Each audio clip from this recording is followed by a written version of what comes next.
நம்ம முன்னோர்கள் விளைய வச்ச பழைய காலத்து முறை. எங்க அப்பா எழுதி வச்சிருந்த புத்தகத்துல தான் நான் இதை படிச்சேன். அதுக்கான பலன்தான் இவ்வளவு விளைச்சலும். நாராயணன் அவனுடைய தோல்வியை தாங்கிக்க முடியாம அமைதியா அங்கிருந்து போயிட்டான். சிவையா நெல் மூட்டைய மில்லுக்கு எடுத்துக்கிட்டு போனான். அங்க வந்த குவாலிட்டி செக் பண்ற ஆபீசர் சிவையா நாராயணனுடைய விளைச்சலை பார்த்து, நாராயணனை விட சிவையாவோட விளைச்சல் தான் நல்லா இருக்கு அப்படின்னு அவனுக்கு அதிகமா பணம் கொடுத்தாங்க. அதை பார்த்து அங்கிருந்த விவசாயிகள் எல்லாருமே ஆச்சரியப்பட்டாங்க. சிவையா அந்த பணத்தை சந்தோஷமா வாங்கிக்கிட்டான்.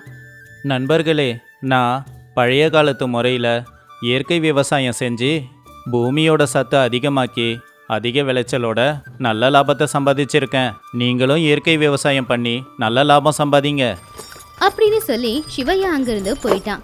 அப்படியே அன்னையில இருந்து அவன் இயற்கை விவசாயம் செஞ்சு சந்தோஷமா வாழ்ந்தான்.